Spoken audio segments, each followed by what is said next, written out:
Cryptid Huntress, Jessica Jones, and I'm ready to take you on a mysterious journey right now. We welcome you to Off the Trails right here on the Spaced Out Radio's YouTube channel.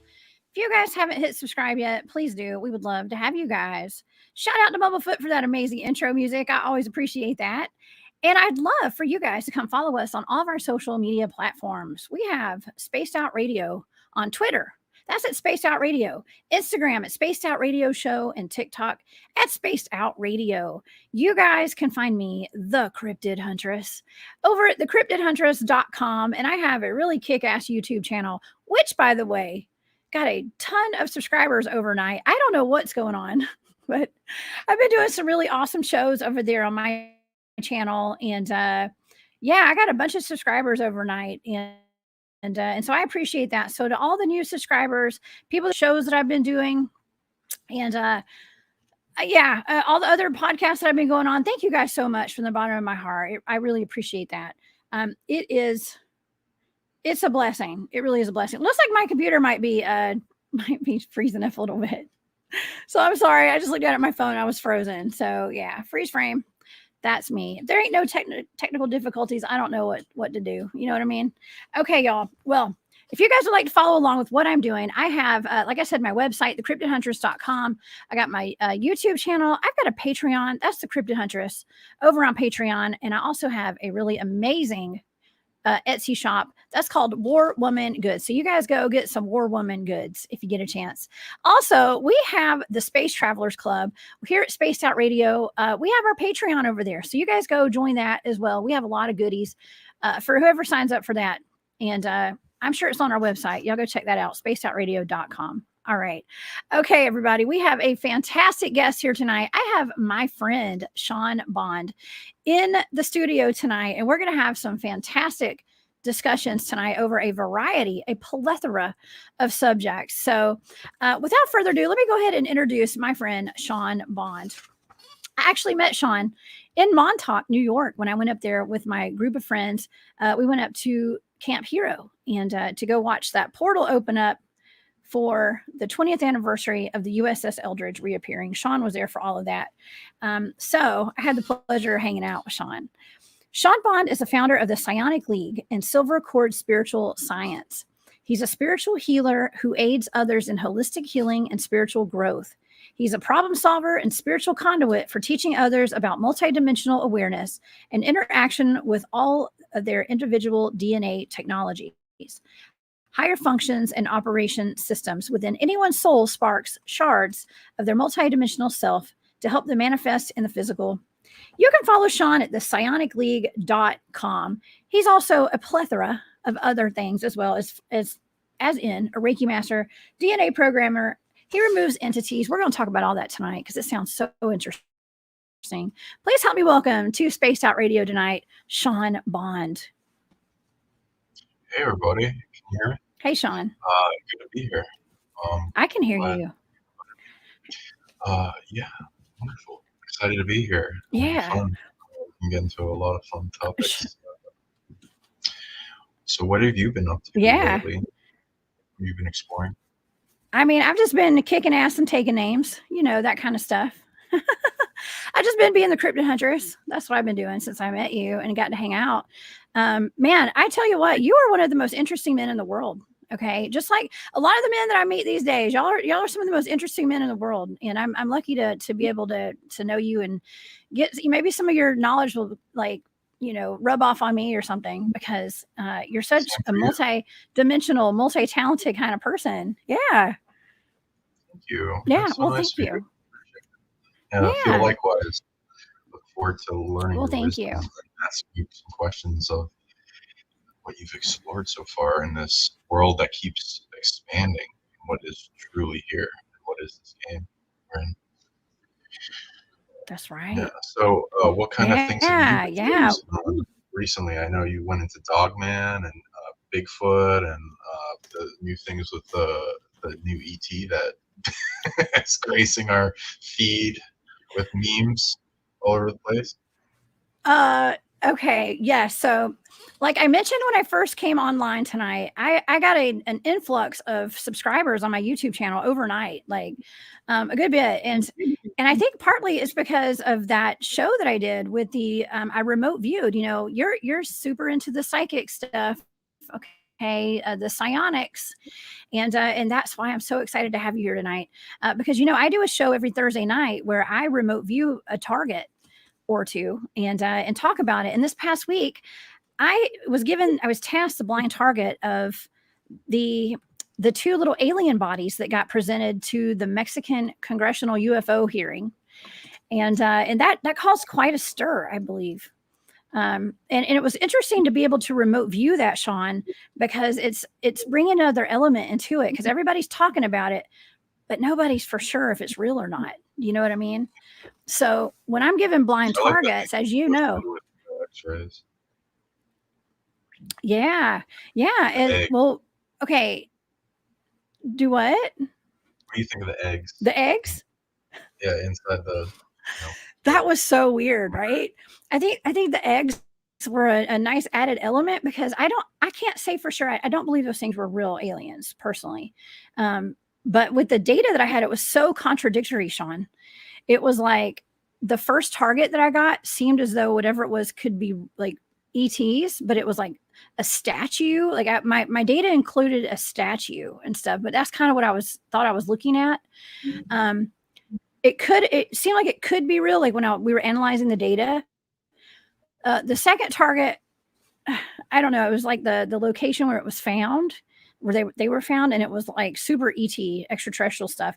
The third target, this was the kicker, was the composition of those bodies, and so that was it. It kind of looked as though it was not actually an extraterrestrial, neither of them at that point. So it was weird. The whole thing's weird. What do you think about all that? Well, I'm pretty fine with whatever drip disclosure we get at this point because it opens up the door to a brighter future and more expanded and free. But yeah, I feel like there's definitely a narrative of like what is being allowed to be permeated through the medias, and then there's like this little Goldilocks zone of what we're allowed to think about it. And so that's like a maintained distraction while also being like, is it true? Is it not true? And um, yeah, I'm not too much of an expert at these mummies, but I've seen multiple different skulls from different teas before, so it's not like it's not totally like off the table of it existing. I'd have to like examine them myself. I've been kind of like looking at different versions of the photo, and some of them look way faker than some other ones, depending on like if they like pick them up and they kind of Yeah. like around them. It's like, oh, okay, that doesn't look paper mache anymore or whatever. Um, I'm not getting too much of Yeah. data from what I've seen, so I'm in the skeptical realm right now. But I have seen other photos and various evidence that's like, oh yeah, there's totally ETs, and I had a lot of ET contact already, so it's I'm just waiting for the big players to step out in the field. So whatever. How about you? Yeah. Well, I think people were smart to kind of sit back and like not jump on it too fast because it seems like every time we get like a breadcrumb of disclosure, it turns out to be like fake or it's proven wrong. And I think that that's on purpose. I personally believe that they put out a little breadcrumb of information, they put something real out, and they put out something fake as well. And then like we're stuck spinning our wheels trying to decide what's real and what's not. And it's keeping us in a state of confusion and arguing and bickering over dumb stuff that we shouldn't be arguing about. So that's my take on it. Right? It's like a very well thought out effect creation of this weird. It's like I don't know how to describe it, but it's like we've been in this paradox zone of like in people's minds perpetuated that there are ETs and there are things out there, but not quite to the layer that the past has been uncovering more so with our ancient history. It's just always like a gatekeeping type of frame that seems to be presented. Yes. So yeah, I'm also interested in what kind of other species you've been investigating, and I've been also investigating my own. I do psychic tracking, and I was very interested in when I started finding in my clients, when I started reading their genetics, there are some rare lineage introductions in people of different relic species or ancient beings or whatever that are other hominids, other sentients, some rare mythical creatures. So then I started Oh, tracking them back to see if any of them yeah. existed still or alive, and I got some interesting results, and some even contacted me back telepathically. Okay, I love that because you know that my entire Bigfoot field research team, which is like way more than just Bigfoot field research, we're all trained in remote viewing, which is pretty unique for a Bigfoot field research team. And we've been going out, and we actually are on the level now of like some of us communicate with some of the Sasquatch before we go out in the field and let them know we're coming and all that kind of stuff. And sometimes they'll communicate back.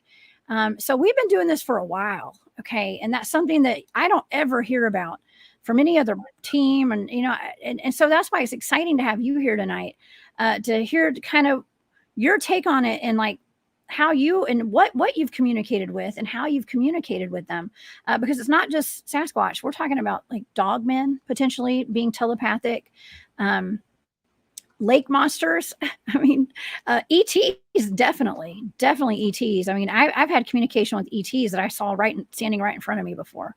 So yeah, lately I've been talking about dogman, Sean. Okay, so dogman's a big thing. I've been remote viewing breeding programs here in the U.S. that our government's doing, allegedly. Okay, so have you had contact with those? Okay, I love this topic, so thank you for bringing it up. Not many people do, and because Okay, the heck subject yeah. goes dry, but I love that you can talk about it. So let's go back and forth on what we've Oh my accumulated God, we data. can talk about anything here. Okay, so when I go into this topic of Canis humanoid, there's a lot of different factors and lineages that I've been gaining evidence for in the DNA. There's a few like lycanthropy that, because this goes back ancient wise. So then like government programs, that's one of the factors. I've also ran into a few super soldiers that go into the concept that they've had Canis or wolf or whatever else berserker genetics added to them, to go into a shifting type of effect, either in psychology, in uh, hormones for battle, or mindset of resilience, like the Vikings went into battle and they were kind of lethal at the time of berserking, but also to where they could shift into wolf, bear, and even other lineages. So there's lycanthropy. There's like evidence for this. Back in time, I had a show with Douglas Dietrich about it. He like accumulates data from military records that is being destroyed, and it's like there used to be laws in parts of Europe made for to anyone that was espousing the ideology that werewolves don't exist was to be killed, because it was that much of a problem, and they had some of that going on, and it's like, okay, interesting. So this used to be a bigger problem. I also tune into like wounds in our genetics for it. There seems to be a few things I've categorized. So like there's this big curse thing that is kind of like a virus curse kind of system with a big apex multidimensional predator entangled with it, and something to do with the moon affecting and having sway over it, and ancient connection with what is the moon and where did that come from. There is also a shamanic one of shape shifting, like vision work and psychedelics, such as like the mushroom Amanita muscaria that was used by the Vikings to initiate the berserker stage. Some shamans would do this to initiate a DNA change, go on a journey, and sometimes even like besides like either dream shape shifting, astral shape shifting, they could sometimes, if they were very advanced enough, actually shapeshift. And that would change their DNA, and that would be passed down the genetic line. There would also, I've gone into this is the mainstream title for them, because are also going based on our star constellation naming process with the beings Canis Major, which is a humanoid dog species, ancient, that seems to be connected to the founding and DNA seeding of this planet with dog genetics, different types. Yeah, and then there's ancient. When I look back at different species, a lot of them are way older than this planet. This planet has a bunch of realms to it, and they're like overlaid on top of each other, and they're like gateways to travel between them, kind of like the tree of Yggdrasil. It presents the nine primary incarnating realms for Earth. The neutral one, then the light realms, like the heaven realms. Dark realms, the tree of death, the Kilopoth, the quarantine realms, prison realms, and hell realms, for beings that are invading. Is like a lymphatic system that Earth sees still value in them to use later. So there's a bunch of different housing centers for different species Earth collects. She even saves species from dying worlds. She gets around, and she's very powerful.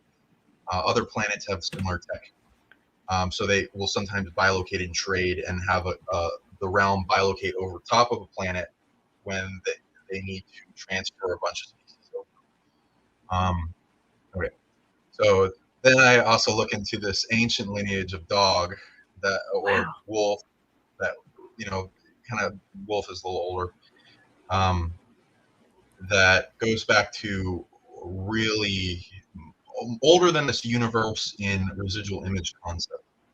And there are some existing versions of closer branches of the lineage to the founders of the canine lineage that are like giant telepathic wolves.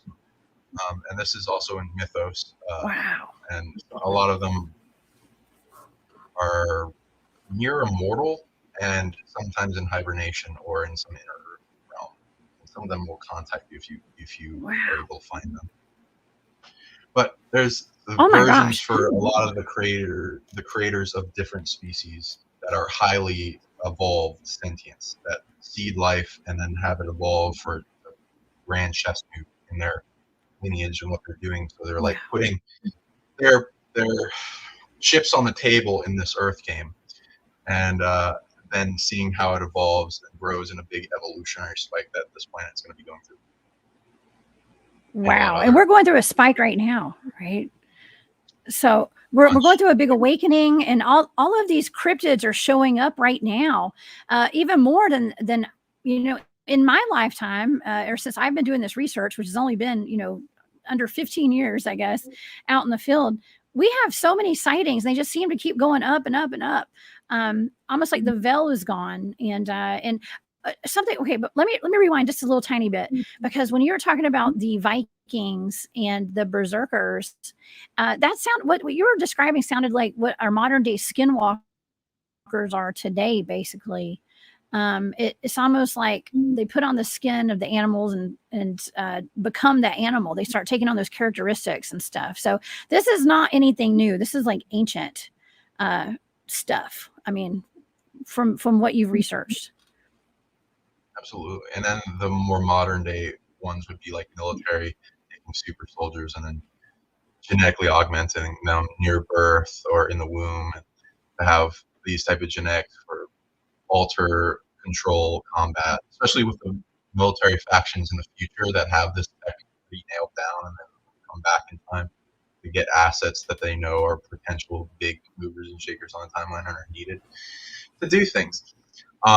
And then there's also ET agendas that have some augmentation with that wolf genetic. But there's other programs, because we're like a super hybrid, so there's like 10,000 plus species from human on average, and then there's a bunch of sub variants through different rare lineages.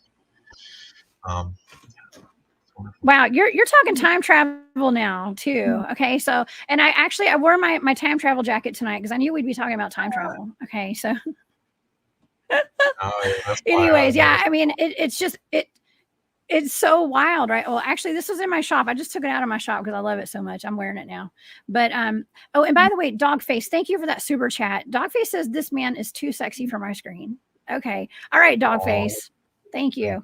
Yes, good looking Sean over here. Yes, thank you for that super chat.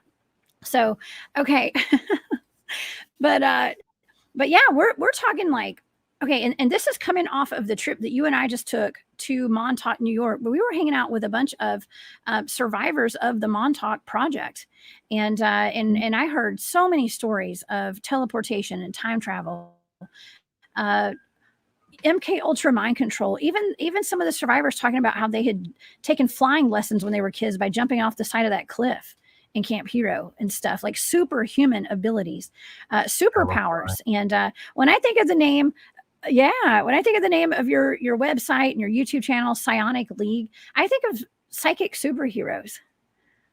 So yeah, that's what we're trying to do. it's all there. It's all connected. Yeah. I like that. I like that a lot. And that go ahead. Yeah. Okay. Sorry, there was a delay.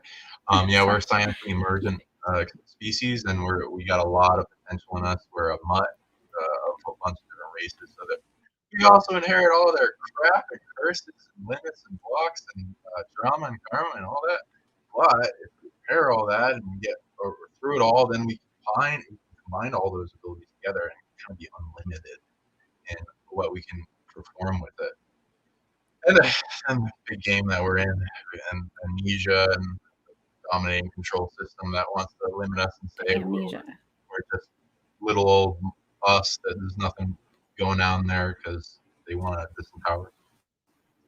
Yeah, there's a lot of abilities. We have crazy amounts of superpowers in our genetics and potential. It's a lot of learning the operating system and building it up from different abilities built on top of each other. I love levitation.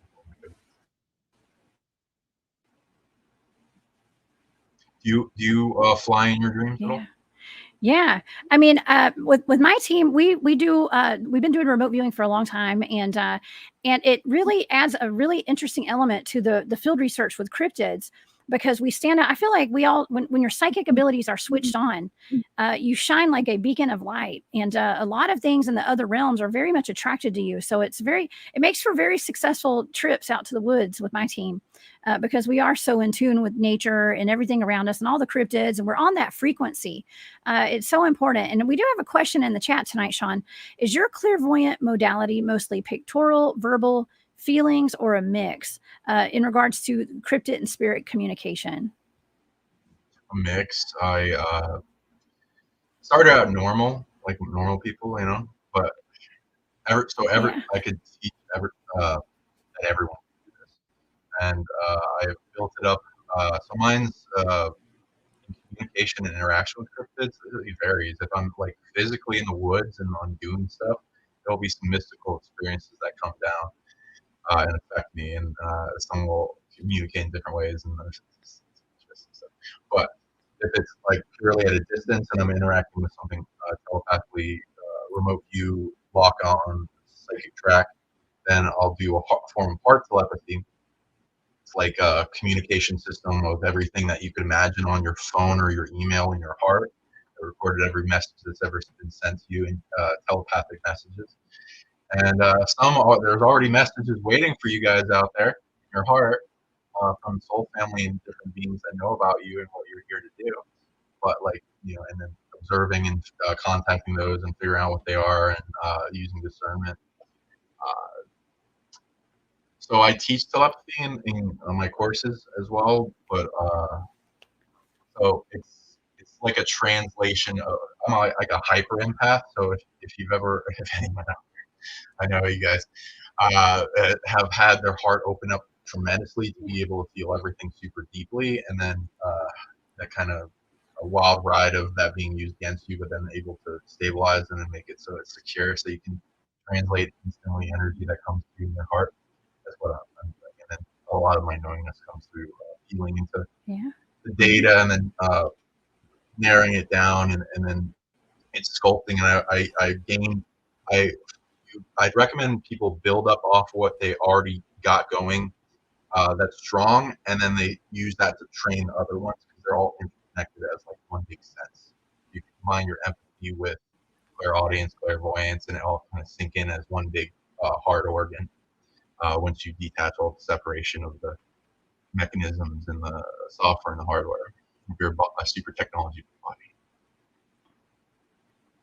Wow. Yeah, I've noticed that when my when I really started tuning into all of my clairs, I guess you call it, you know, because I've always known that we have psychic abilities innately. Like when we're born with psychic abilities, but they're so under attack by our environment. Okay, the water supplies, the chemicals in the air, the foods that we're eating, all that kind of stuff, and plus the MK Ultra mind control and television and the music and all that kind of stuff. Like we're really under attack when it comes to that, and there's a lot of us out here that are fighting to decalcify our pineal glands, and to get other people to do the same, and to really tap in and tune in to their psychic abilities, and just paying attention to the environmental energies and shifts in the energy fields and things like that.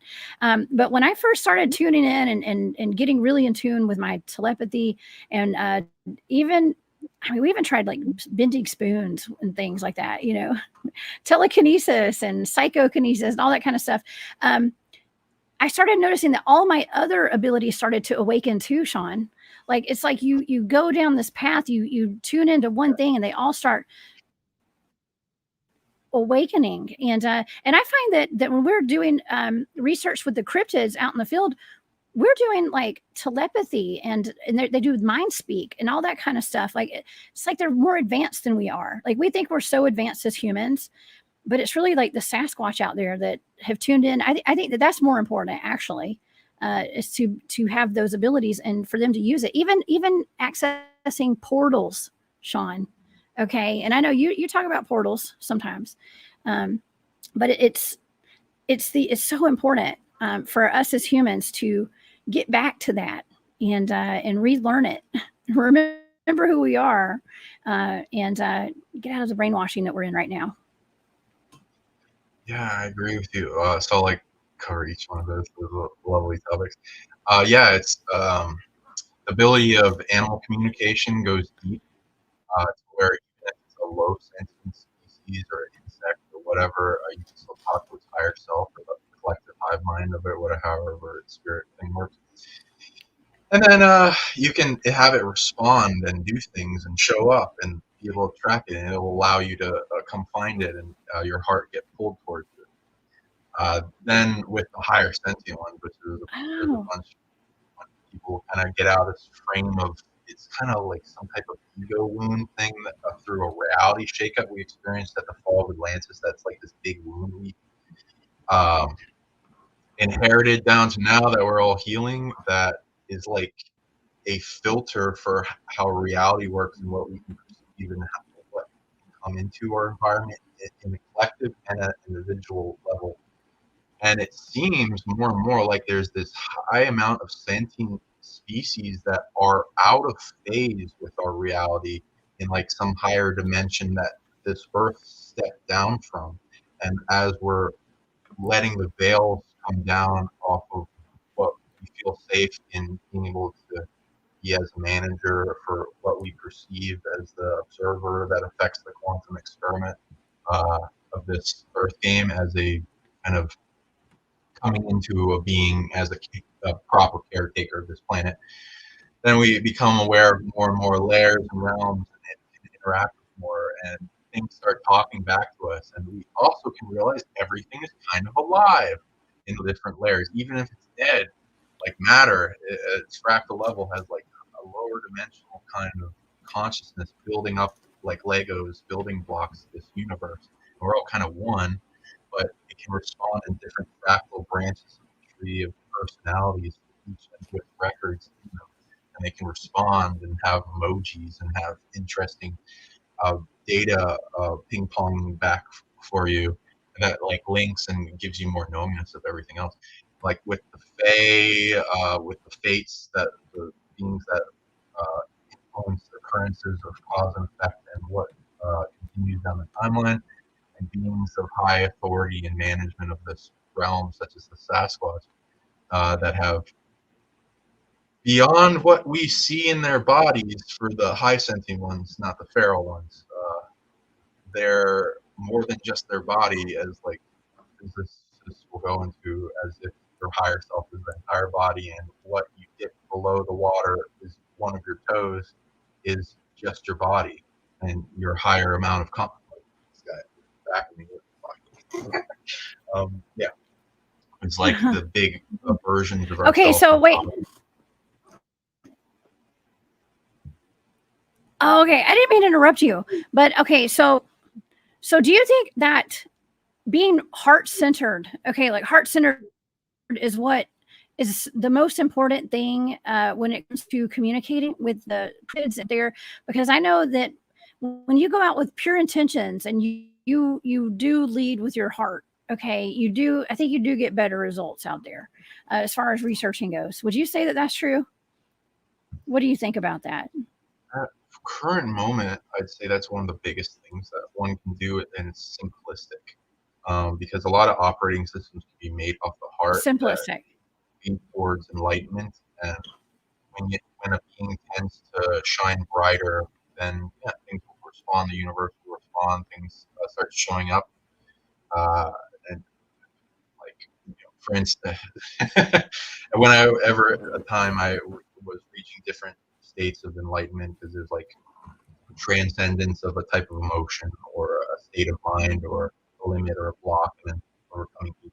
And it's like a different layer to the onion of coming closer to that original true self deep within, unhindered by blocks and limitations, your unlimited self. Things start showing up. Like I've had one time like 50 flies just land on me, and they just just shake them off. They don't come off. What does that mean? And then I just read into them, and it's like a bunch of remote viewers, and angels, and ascended beings like saying hi and then trading with me through like a medium. There's like beings that'll influence animals to come in your path, like even legends like the Fae, Celtic mythos will like, oh, they can influence, control, and you can shapeshift to animals and then appear to you. In the native mythos, that go into animal medicine, and then the universe giving you messages and integrating downloads. There's a lot.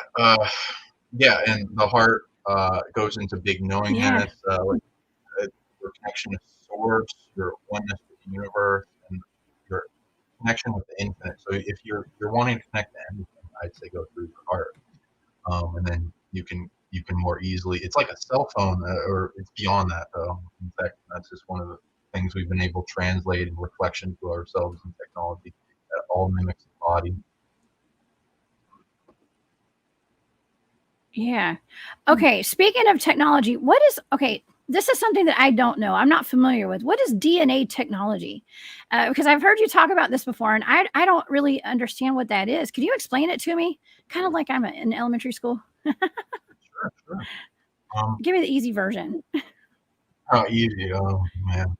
Let me see if I can translate smaller package.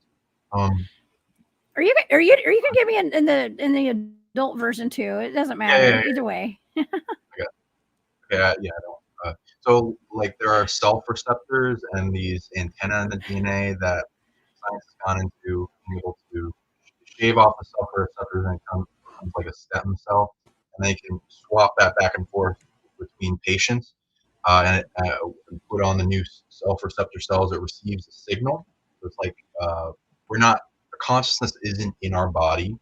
It's we're an antenna receiving consciousness. The field of consciousness is tuned to our specific frequency, and so that's why it goes into organs can be rejected by another patient that's receiving them, or they take on some of the personality of another person and start like craving pickles. They've never done that, and it. There are like a phantom DNA experiment goes into it, can capture light and magnetize wormholes that then holds an energy that would be like the spirit, the light body, I call it, of light. That also science has gone to that there are certain qualities of light that make it look like it's quantumly entangled with all light in existence. So then it goes back to this connection of a tree of oneness. So the DNA technology is an old thing that was created to be a suit for an experience and perception. There are other layers of reality that work similarly to DNA, but like some have different rules. But this one's like this super advanced hybrid of all this tech from different universes combined together, and multiple elemental layered bodies that are perceived to, and layered over top of each other to be able to interact with other dimensions. Uh, Once we get it turned on more and more as people are going through upgrades, such as your audience, it carries down memory, mostly experience, genetics, operating systems, abilities, maintenance, and providing a type of job for the Earth at any given time. There's a lot of systems having to do with each DNA lineage that's introduced themselves to us from different planet origins, and even this one. And there are even the ability for multidimensional, higher dimensional beings to be able to upgrade our genetics with something I've labeled kind of DNA seeds or light body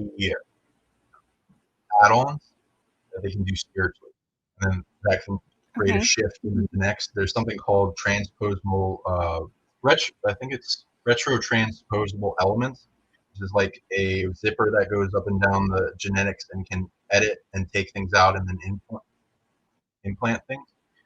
There's even genetic markers of tampering with our genetics, like the chromosome 2 looks like it's two spliced together, and there's virus introductions of genetics with a certain program and limitation, and there's other things going on. So it's an advanced form of a supercomputer that has a bunch of operating systems that are mostly dormant for most people here. But then in some species that are a specific lineage has honed those abilities for lifetimes and made them stronger, and then they added them to us, but then they're targeted because we're like super targeted.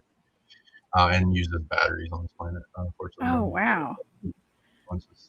Things we gotta get through, like with what you're saying, when people go into their abilities, they start becoming like this bright light that attracts moths to the flame. That's why camouflage is such a big thing. I recommend for people, anyone that's going into camouflage, use your heartbeat in psionics. Build up of your heartbeat every time every time you breathe and every time your heart beats, you put the program like a geometry coming off it in bursts of energy.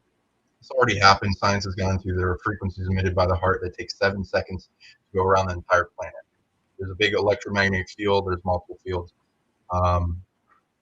So you can amplify an intention through that. The magnetic field of your heart, as you get that more open and expanded, it amplifies every energy that comes through it. And when you're focused on intention, you bring that focus into a laser, and then you increase your ability to cultivate a type of emotion that goes with the operating system with an effect, such as healing, compassion, love, gratitude, already safe, camouflage, nothing to see here, just a regular person. No rare energies going on here. Put that out in geometries around you, and you faith, trust fall deep into your heart as you amplify that and intensify the confidence and the light and the feeling of excitement and joy and confidence of that existing, and you feel into any doubt and you start transmuting that, then you get rid of the blocks. And the longer you focus on it, and then you send the camouflage back in time to points when things become aware of you, and you prevent unnecessary abduction and targeting and things that would accumulate through rare DNA or rare abilities coming online, or becoming more of your true self, going through an awakening. There's a lot of things that get attacked. And then depends on what they're trying to do when they target you. Are they wanting to stop you from growing? Or they want to influence you, turn you down a dark path? Are they wanting to get you back asleep? Or are you trying to overwhelm you? Are they trying to put you in fear? Or are you trying, like, are you way off the reservation and they put out a suicide program? Unfortunately. Whoa. Yeah, this is a lot of information here. This is a lot of stuff, and it sounds very very familiar. It sounds like a lot of stuff we talked about when we were at Montauk with part of the project Montauk, and the traveling through time, and people being targeted individuals, I think is what they call it, and people like myself and you know, that are super, you know, psychic, telepathic, I guess, that kind of stuff. We do get targeted a bit, and so most people that I know that are like me, especially people on my team, they're like undercover, like they don't go public, they don't want their names out there, they don't put their faces on a TV on a screen. Because there is targeting of individuals like us, and so we have to be careful with that, and and plus with the secret space program participants and survivors, I guess you could call it, they're still targeted to this day. Even the ones that you know, claim or feel like they were in the program, and now they're, you know, not in the program, but they still get abducted sometimes, according to them. Now we do have a question in the audience tonight. Sovereign Cosmic Wildman, what's up? He says, I recently heard from Renetta Jones that a spider named Mother is the controlling AI force at the top of this matrix. Sean, have you heard about this? Well, there's a lot of new kinds of perceptions coming out, and Yeah. I love hearing them, and the different fractals of what we perceive. So I'll kind of like go into a little bit of that. It's hard to actually figure out what's like any top of the matrix. It kind of, in my opinion, looks like there's multiple tops of pyramids, and they're all kind of fighting each other over supremacy.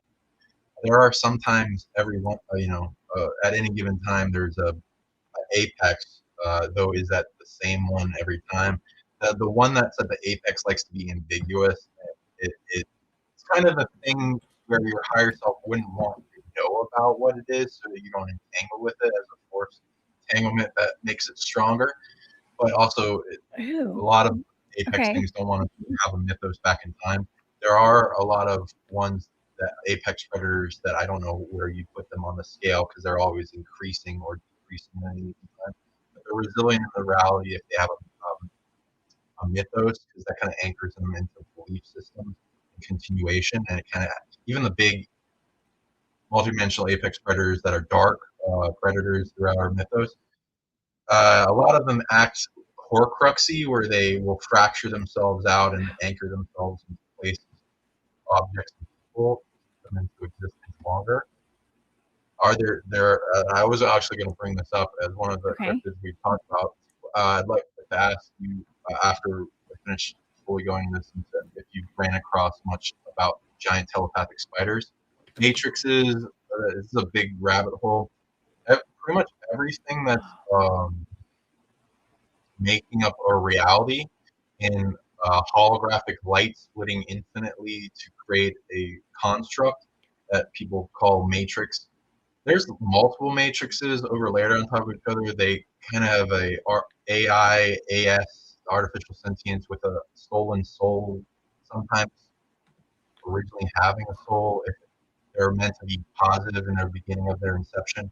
Matrices, like any other ability, are usually an authority held by the light, and then the dark steal it. The dark does not earn any of their abilities. The reality is held by a source of goodness, and then they're invaders from other universes, and they kind of want to fuck shit up and start, take over the universe and make it in their own, and recreate it in their own image. Some even want to uncreate it. Some have tried doing that, like Atlantis. The matrices that are around this planet. There's kind of ones that categorize as ones that are original to the construct in the big fortress of the light, and then that was taken over by the dark. The light took it back. The dark took it back, and now the light are incarnating here to try to take it back. And then there's the incurring overlays of matrices that were stolen by various really dark forces that then overlay it as a control, harvesting, monitoring, gaining data, omniscience type of system.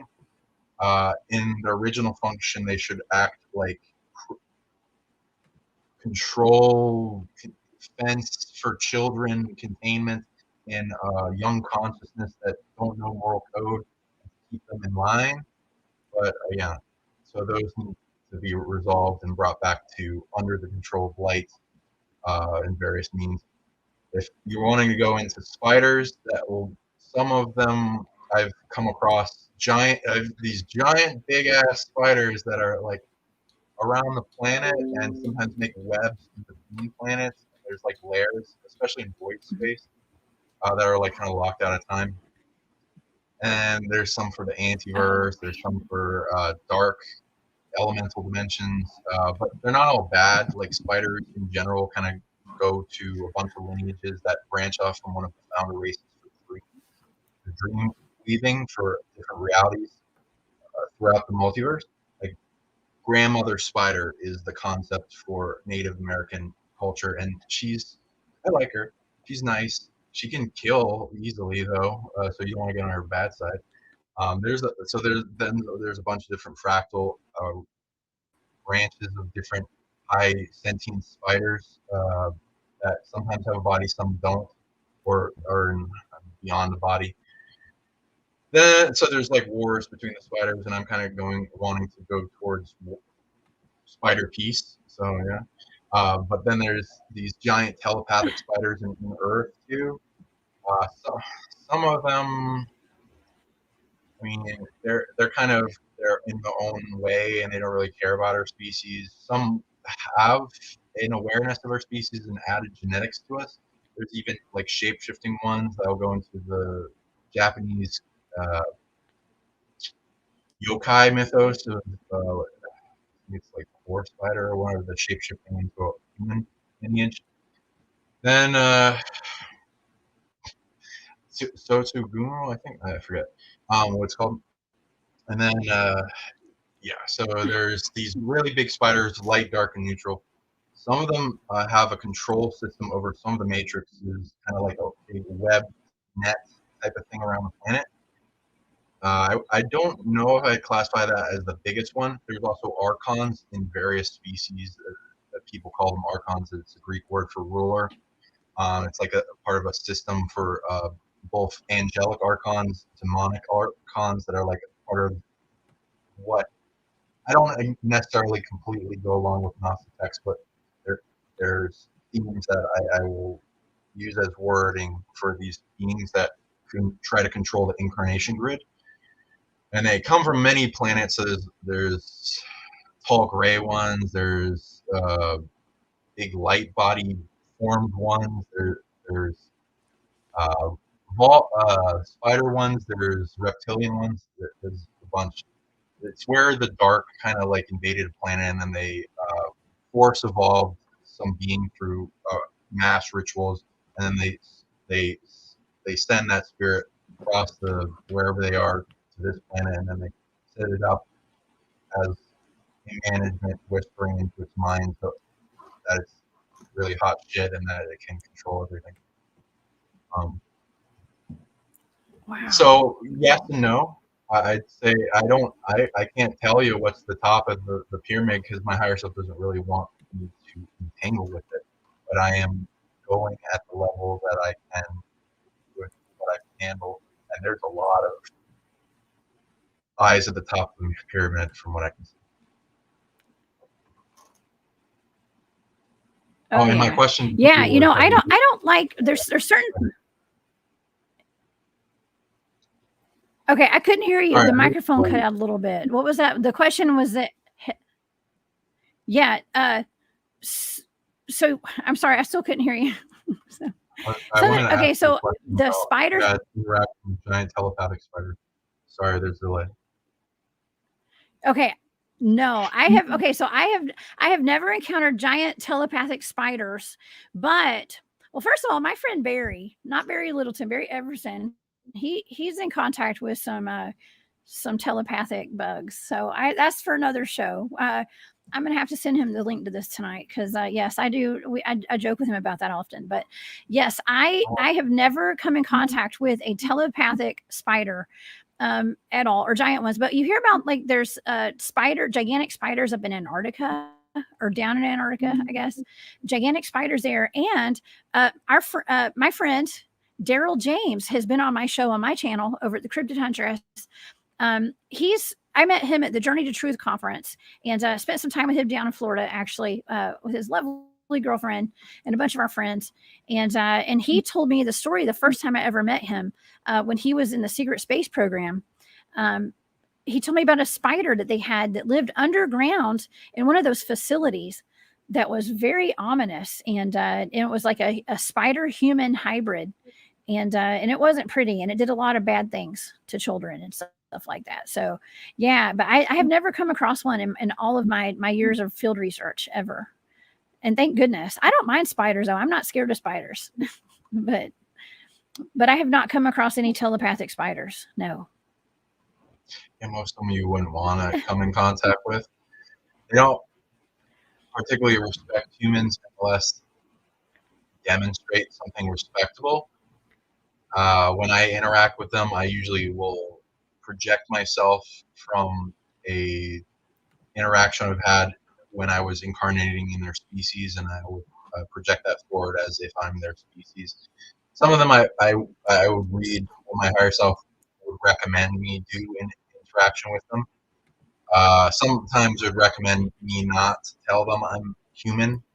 Yeah, there's a bunch of them down deep underground. Some are really deep, and there's like walls of rock that is really hard for them to penetrate through.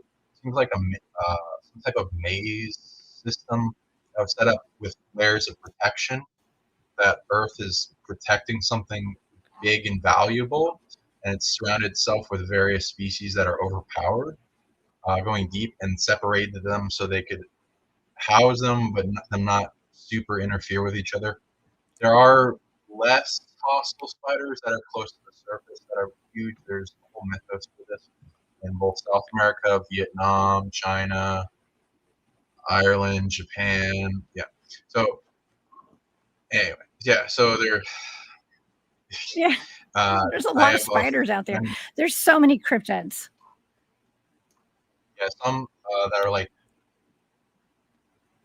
big as a dog. My friend that was on tour in Vietnam said they saw when they're near the shore and there was like a cave. Some of the spiders were like as big as a dog. So there's stuff here now, and I've also heard some stories and pictures come out from South America.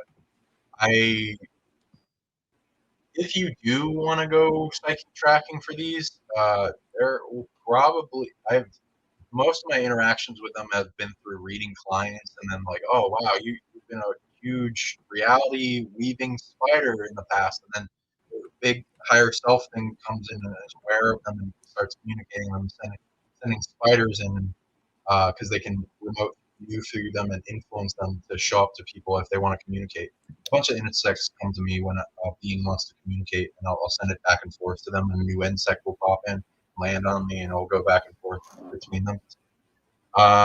Like recently, I was using this big spider's web to communicate with one of the founders of dreams. So I wanted to help clear and make my dreams a lot more clear and remember them.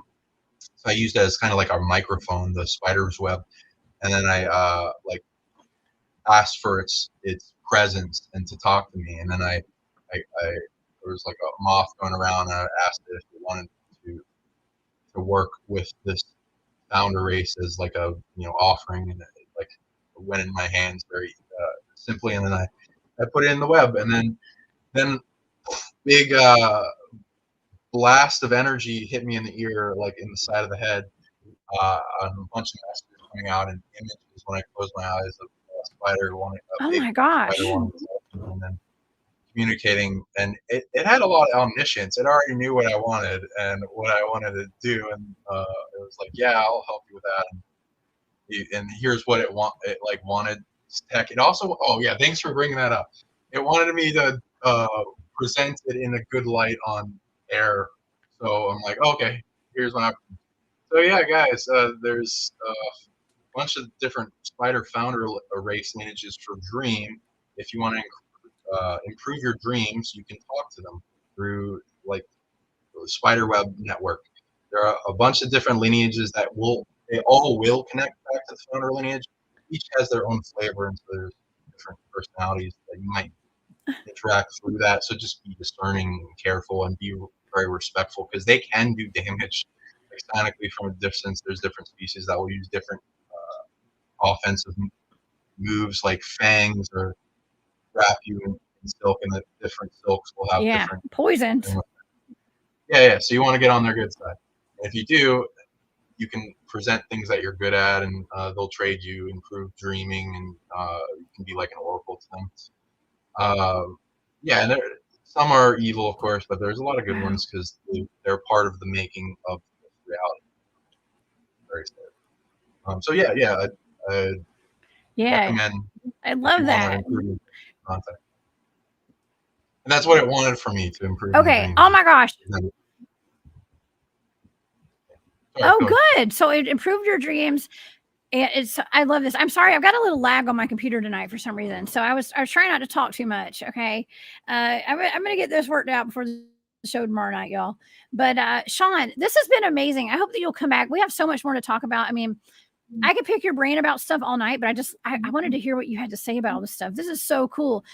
We don't get this perspective very often when we're doing these shows, when it comes to the psychic abilities of our own psychic abilities and the psychic abilities of everything that's out there in the multidimensional universe that is what we're a part of right now. So where can people find you, Sean? Tell us about your website or social media, if anybody would like to get in touch with you. Yeah, thank you. I appreciate that.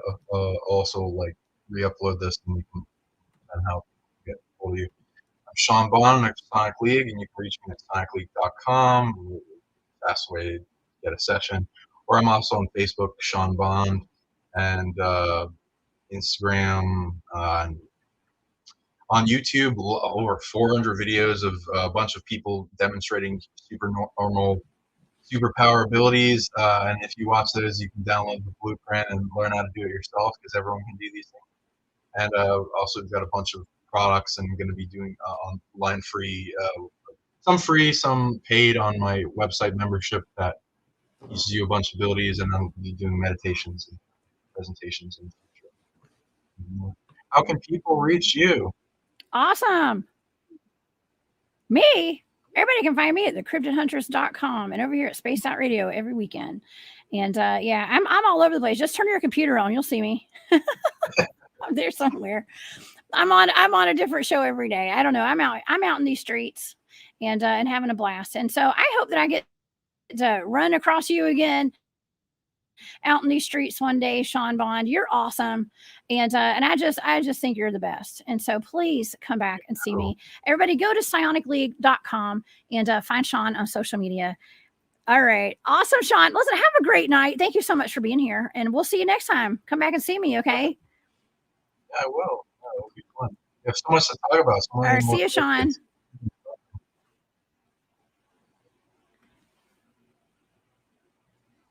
Yeah. Okay. Bye. We'll see you later. Okay, you guys, that was awesome. Thank y'all so much. I'm sorry. Between my computer lag and Sean's volume, it was a little weird tonight, but everything worked out great. I hope you guys have a wonderful night. Don't forget that right after this show, after hours, we got Nicole and Marquise. They have a fantastic show. They're starting right now. So go over there and hang out with them after hours tonight. Tomorrow night on my show, I have Eric Wood, who's in the chat tonight from Paranormal Highway. He's going to be my guest tomorrow night. We're going to have a fantastic discussion. He's got some great stories. You guys go check him out over there on YouTube. Paranormal Highway. But until next time, I'm the Cryptid Huntress. I'm Jessica Jones. I'm going to see you guys tomorrow night. Y'all stay safe out there and have a great night. Bye, y'all.